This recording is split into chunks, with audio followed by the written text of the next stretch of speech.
ओम नमो भगवते वासुदेवाय।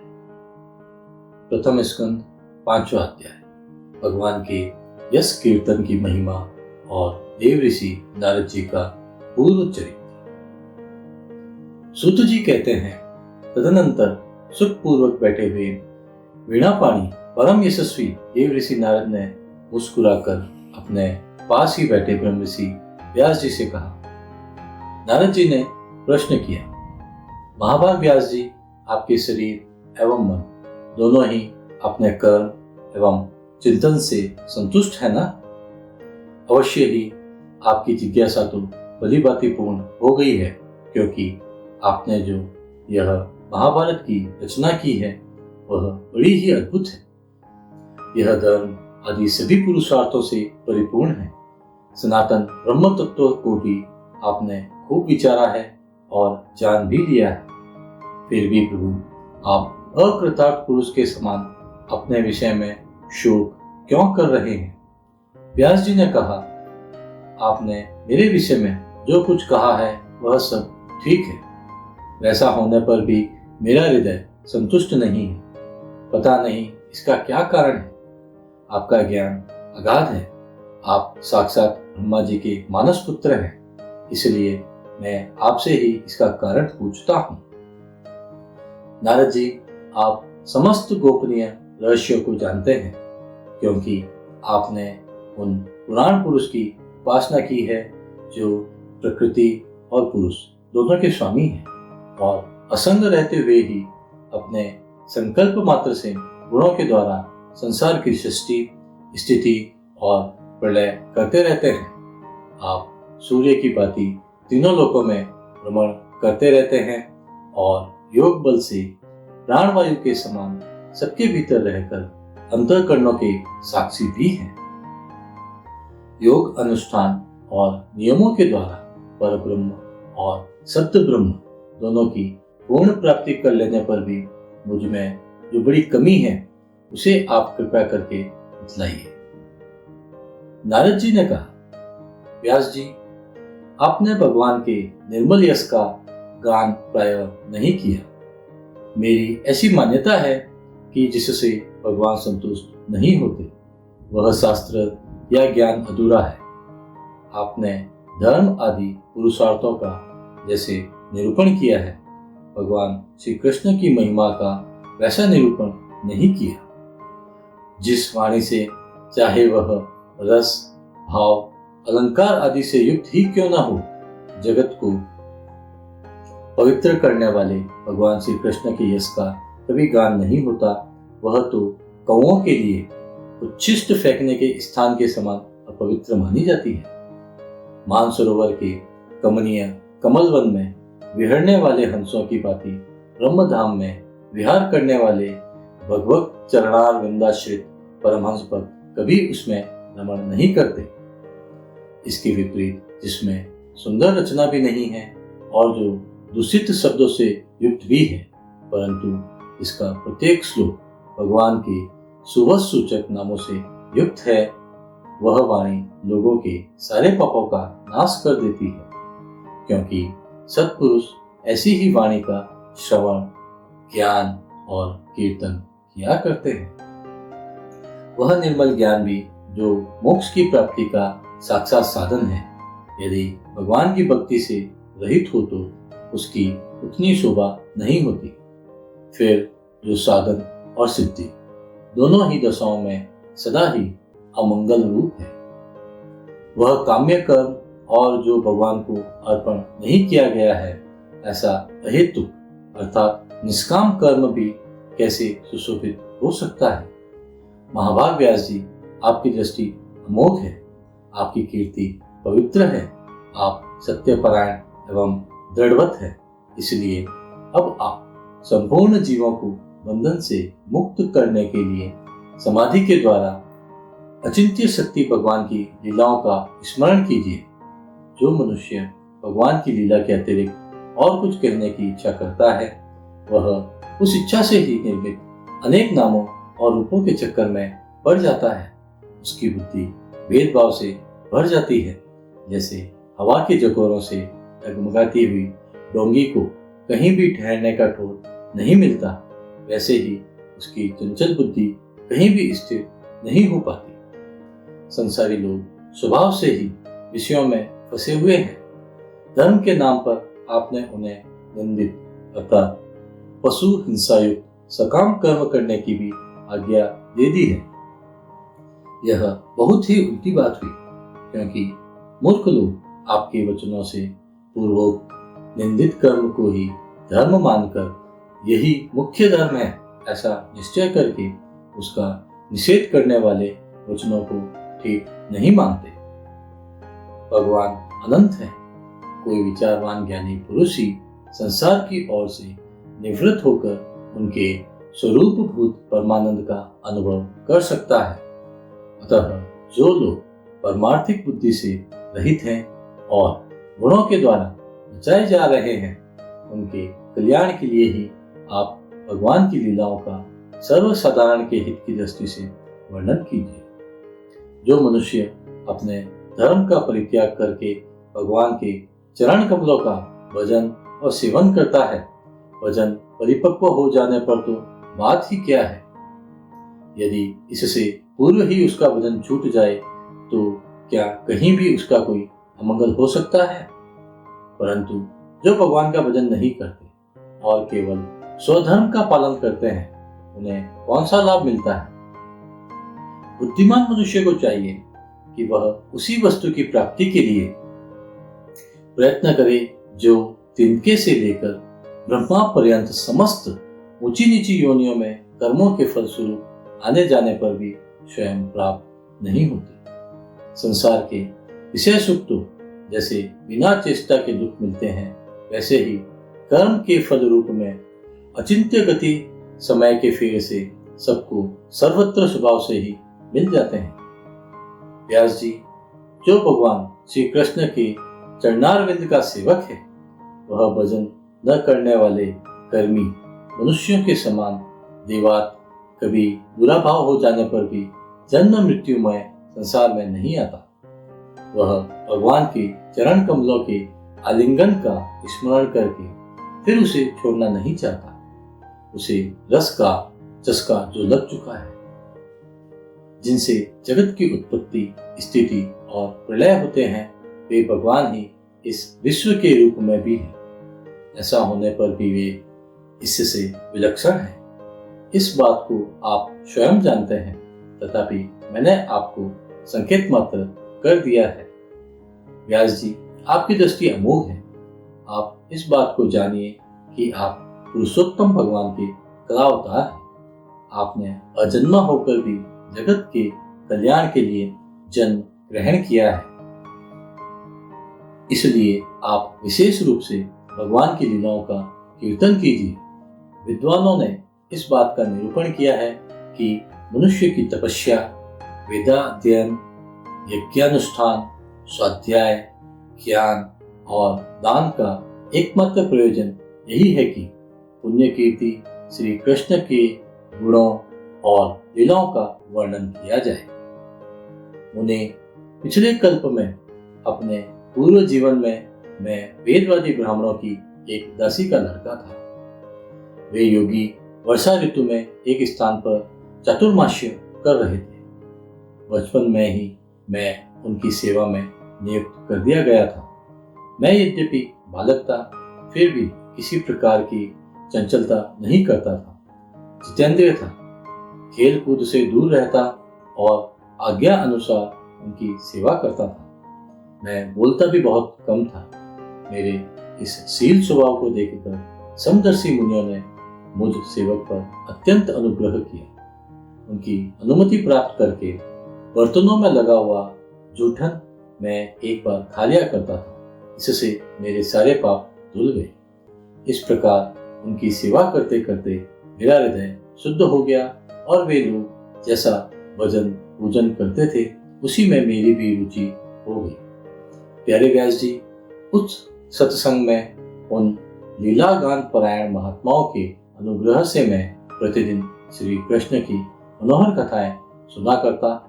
श्रद्धा पूर्वक एक एक पद श्रवण करते करते प्रिय कीर्ति भगवान में मेरी रुचि हो गई। महामुने जब भगवान में मेरी रुचि हो गई तब उन मनोहर कीर्ति प्रभु में मेरी बुद्धि भी निश्चल हो गई। उस बुद्धि से मैं इसे संपूर्ण सत्य और असत्य रूप जगत को अपने पर ब्रह्म स्वरूप आत्मा में माया से कल्पित देखने लगा। इस प्रकार शरद और वर्षा इन 2 ऋतुओं में तीनों समय उन महात्मा मुनियों ने श्री हरि के निर्मल यश का संकीर्तन किया और मैं प्रेम से प्रत्येक बात सुनता रहा। अब चित्त के रजोगुण और तमोगुण को नाश करने वाली भक्ति का मेरे हृदय में प्रादुर्भाव हो गया। मैं उनका बड़ा ही अनुरागी था, विनयी था। उन लोगों की सेवा से मेरे पाप नष्ट हो चुके थे। मेरे हृदय में श्रद्धा थी, इंद्रियों में संयम था एवं शरीर, वाणी और मन से मैं उनका आज्ञाकारी था। उन दीन वत्सल महात्माओं ने जाते समय कृपया करके मुझे उस गुह्यतम ज्ञान का उपदेश दिया जिसका उपदेश स्वयं भगवान ने अपने श्रीमुख से किया है।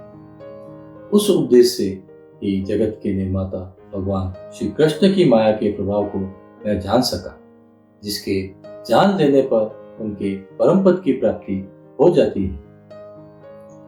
सत्य संकल्प व्यास जी, पुरुषोत्तम भगवान श्री कृष्ण के प्रति समस्त कर्मों को समर्पित कर देना ही संसार के तीनों तपों की एकमात्र औषधि है। यह बात मैंने आपको बतला दी। प्राणियों को जिस पदार्थ के सेवन से जो रोग होता है, वही पदार्थ चिकित्सा विधि के अनुसार प्रयोग करने पर क्या उस रोग को दूर नहीं करता? इस प्रकार यद्यपि सभी कर्म मनुष्य को जन्म मृत्यु रूप संसार के चक्र में डालने वाले हैं, तथापि जब वे भगवान को समर्पित कर दिए जाते हैं तब उनका कर्मपना ही नष्ट हो जाता है। इस लोक में जो शास्त्र विहित कर्म भगवान की प्रसन्नता के लिए किए जाते हैं, उन्हीं से पराभक्ति युक्त ज्ञान की प्राप्ति होती है। उस भगवद अर्थ कर्म के मार्ग में भगवान की आज्ञा अनुसार आचरण करते हुए लोग बार बार भगवान श्री कृष्ण के गुण और नामों का कीर्तन तथा स्मरण करते हैं। प्रभु, आप भगवान श्री वासुदेव को नमस्कार है। हम आपका ध्यान करते हैं। प्रद्युम्न, अनिरुद्ध और संकर्षण को भी नमस्कार है। इस प्रकार जो पुरुष चतुर्व्यूह रूपी भगवान मूर्तियों के नाम द्वारा प्राकृत, मूर्ति रहित, अप्राकृत मंत्र मूर्ति भगवान यज्ञ पुरुष का पूजन करता है, उसी का ज्ञान पूर्ण एवं यथार्थ है।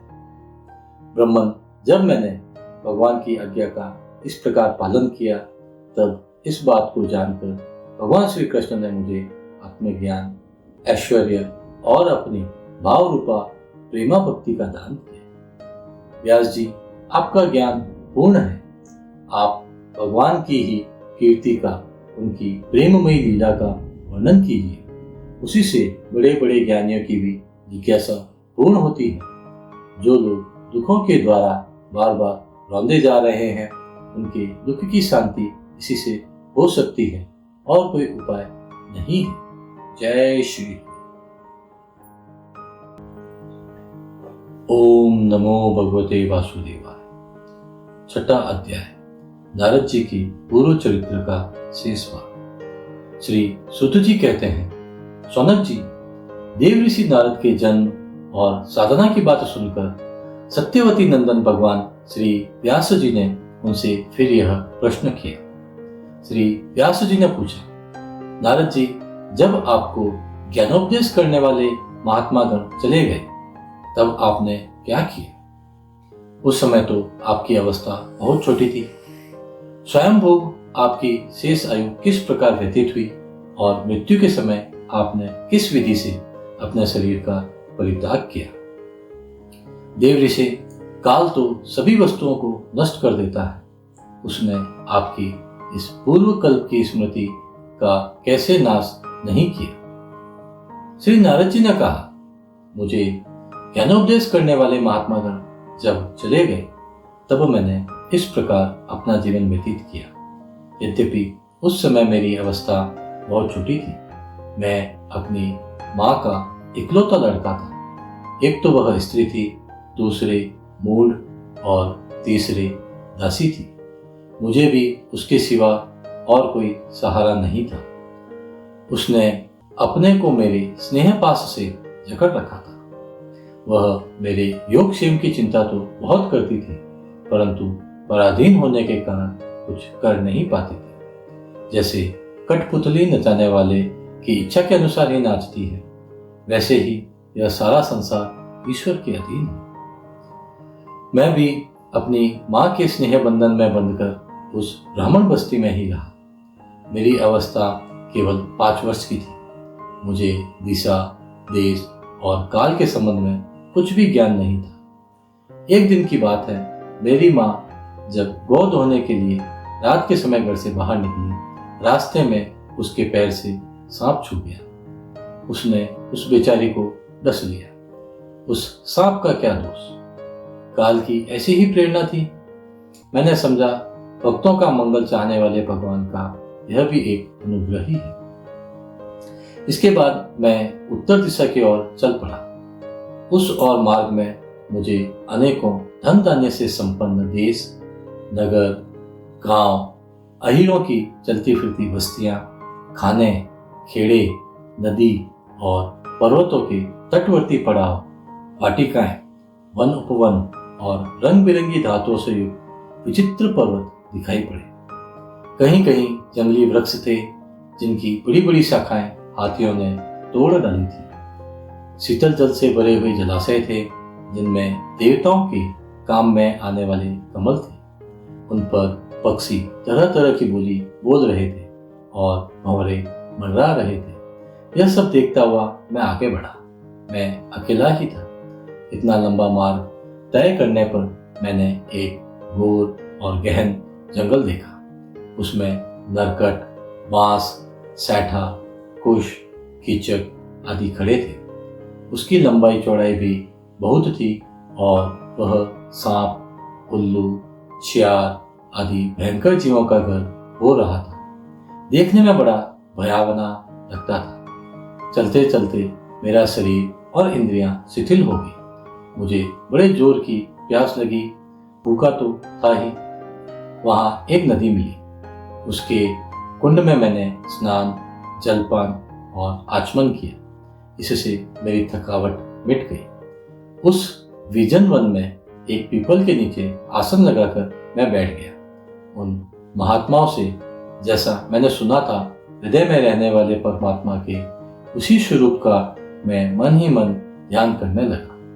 भक्ति भाव से वशीकृत चिंत द्वारा भगवान के चरण कमलों का ध्यान करते ही भगत प्राप्ति की उत्कट लालसा से मेरे नेत्रों में आंसू छलछला आए और हृदय में धीरे धीरे भगवान प्रकट हो गए।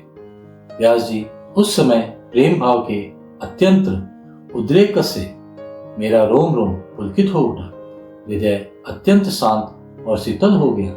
उस आनंद की बाढ़ में मैं ऐसा डूब गया कि मुझे अपना और ध्येय वस्तु का तनिक भी भान न रहा। भगवान का वह अनिर्वचनीय रूप समस्त शोकों का नाश करने वाला और मन के लिए अत्यंत लुभावना था। सहसा उसे न देख मैं बहुत ही विकल हो गया और अनमनासा होकर आसन से उठ खड़ा हुआ। मैंने उस स्वरूप का दर्शन फिर करना चाहा, किंतु मन को हृदय में समाहित करके बार बार दर्शन की चेष्टा करने पर भी मैं उसे नहीं देख सका। मैं अतृप्त के समान आतुर हो उठा। इस प्रकार निर्जन वन में मुझे प्रयत्न करते देख स्वयं भगवान ने, जो वाणी के विषय नहीं है, बड़ी गंभीर और मधुर वाणी से मेरे शोक को शांत करते हुए से कहा, खेद है कि इस जन्म में तुम मेरा दर्शन नहीं कर सकोगे। जिनकी वासनाएं पूर्णतया शांत नहीं हो गई है, उन अधकचरे योगियों को मेरा दर्शन अत्यंत दुर्लभ है। निष्पाप बालक, तुम्हारे हृदय में मुझे प्राप्त करने की लालसा जागृत करने के लिए ही मैंने एक बार तुम्हें अपने रूप की झलक दिखाई है। मुझे प्राप्त करने की आकांक्षा से युक्त साधक धीरे धीरे हृदय की संपूर्ण वासनाओं का भलीभांति त्याग कर देता है। अल्पकालीन संत सेवा से ही तुम्हारी चित्तवृत्ति मुझ में स्थिर हो गई है। अब तुम इस प्राकृत मलिन शरीर को छोड़कर मेरे पार्षद हो जाओगे। मुझे प्राप्त करने का तुम्हारा यह दृढ़ निश्चय कभी किसी प्रकार नहीं टूटेगा। समस्त सृष्टि का प्रलय हो जाने पर भी मेरी कृपा से तुम्हें मेरी स्मृति बनी रहेगी। आकाश के समान अव्यक्त सर्वशक्तिमान महान परमात्मा इतना कहकर चुप हो रहे। उनकी इस कृपा का अनुभव करके मैंने उन श्रेष्ठों से भी श्रेष्ठतर भगवान को सिर झुकाकर प्रणाम किया। तभी से मैं लज्जा संकोच छोड़कर भगवान के अत्यंत रहस्यमय और मंगलमय मधुर नामों और लीलाओं का कीर्तन और स्मरण करने लगा। स्पृहा और मदमत्सर मेरे हृदय से पहले ही निवृत्त हो चुके थे। अब मैं आनंद से काल की प्रतीक्षा करता हुआ पृथ्वी पर विचरने लगा। व्यास जी, इस प्रकार भगवान की कृपा से मेरा हृदय शुद्ध हो गया, आसक्ति मिट गई और मैं कृष्ण परायण हो गया। कुछ समय बाद जैसे एकाएक बिजली कौंध जाती है, ऐसे ही अपने समय पर मेरी मृत्यु आ गई। मुझे शुद्ध भगवत पार्षद शरीर प्राप्त होने का अवसर आने पर प्रारब्ध कर्म समाप्त हो जाने के कारण पांच भौतिक शरीर नष्ट हो गया।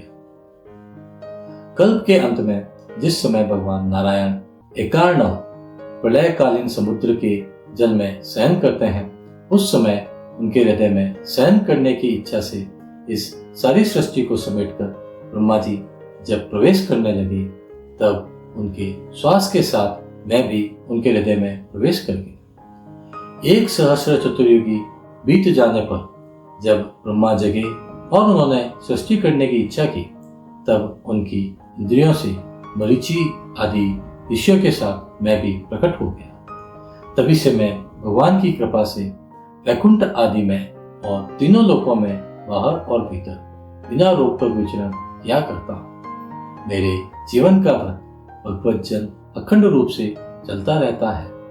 भगवान की दी हुई इस स्वर ब्रह्म से विभूषित वीणा पर तान छेड़कर मैं उनकी लीलाओं का गान करता हुआ सारे संसार में विचरता हूँ। जब मैं उनकी लीलाओं का गान करने लगता हूँ, तब वे प्रभु जिनके चरण कमल समस्त तीर्थों के उद्गम स्थान है और जिनका यशोगान मुझे बहुत ही प्रिय लगता है, बुलाए हुए की भांति तुरंत मेरे हृदय में आकर दर्शन दे देते हैं। जिन लोगों का चित्त निरंतर विषय भोगों की कामना से आतुर हो रहा है, उनके लिए भगवान की लीलाओं का कीर्तन संसार सागर से पार जाने का जहाज है। यह मेरा अपना अनुभव है। काम और लोभ की चोट से बार बार घायल हुआ हृदय श्री कृष्ण सेवा से जैसी प्रत्यक्ष शांति का अनुभव करता है, यम नियम आदि योग मार्गों से ऐसी शांति नहीं मिल सकती। व्यास जी, आप निष्पाप हैं। आपने मुझसे जो कुछ पूछा था, वह सब अपने जन्म और साधना का रहस्य तथा आपकी आत्म संतुष्टि का उपाय मैंने बतला दिया है। श्री सूत जी कहते हैं, शौनक आदि ऋषियों, देव ऋषि नारद ने व्यास जी से इस प्रकार कहकर जाने की अनुमति ली और वीणा बजाते हुए स्वच्छंद विचरण करने के लिए वे चल पड़े। आहा, ये देव ऋषि नारद धन्य है, क्योंकि ये सारंगपाणी भगवान की कीर्ति को अपनी वीणा पर गा गा कर स्वयं तो आनंद मग्न होते ही हैं, साथ साथ इस त्रितापतप्त जगत को भी आनंदित करते रहते हैं। जय श्री